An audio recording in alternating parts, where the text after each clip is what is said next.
Ujian integritas di seleksi PTN.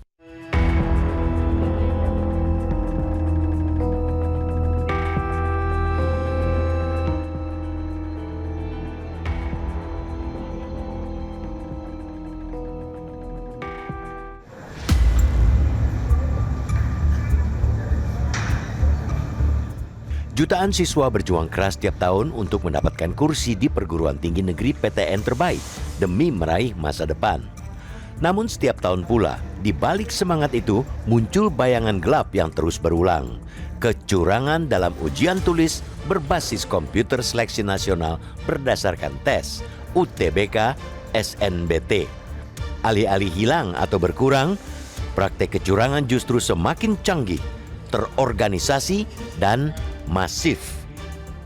Termasuk pada pelaksanaan UTBK tahun ini, bayangan itu bukannya kian redup, malah semakin terang.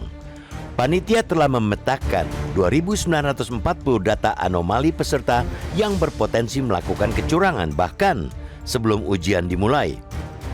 Angka itu bukan sekadar statistik.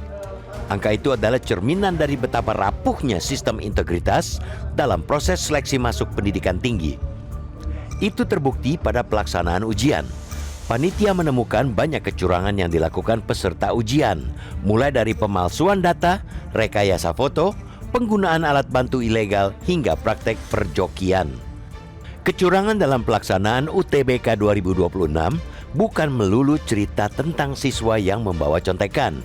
Ini adalah tentang sindikat terorganisasi yang bekerja dengan perencanaan matang, teknologi mutakhir, dan jaringan yang sengaja dirancang agar sulit dilacak.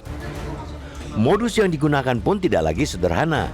Teknologi turut dimanfaatkan untuk memfasilitasi kecurangan. Dalam beberapa kasus, peserta menggunakan alat komunikasi tersembunyi, termasuk perangkat elektronik yang ditanam di dalam telinga untuk menerima jawaban secara real time.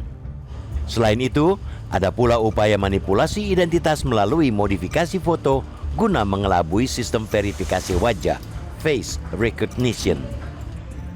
Fenomena ini menegaskan bahwa kecurangan dalam UTBK telah bertransformasi dari tindakan individual menjadi praktek yang sistemik.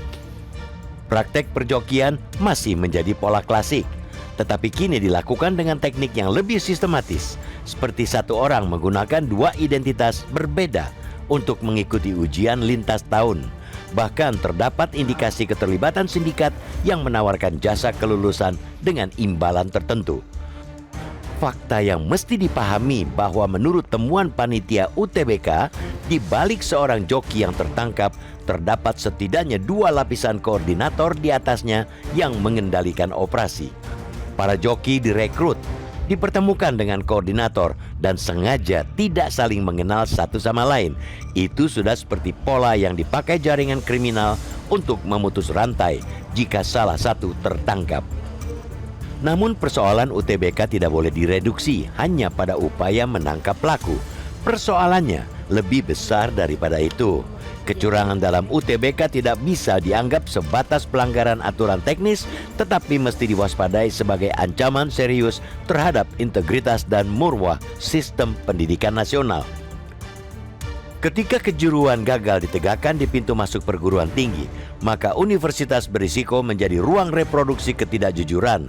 Sulit mengharapkan integritas dari individu yang sejak awal memperoleh posisi melalui cara-cara tidak sah. Dalam jangka panjang, hal ini berdampak pada dunia kerja dan kepemimpinan nasional. Jika sejak awal masuk perguruan tinggi sudah terbiasa curang, besar kemungkinan kebiasaan itu bakal terbawa ke jenjang yang lebih tinggi. Kekhawatiran ini bukan hiperbola, ini logika kausal yang sederhana tapi mengerikan. Apabila kejujuran tidak bisa ditegakkan sejak pintu masuk kampus, sulit mengharapkan terjaganya integritas di ruang operasi, di kursi hakim, di meja direksi, atau di podium kepemimpinan negeri ini di masa depan.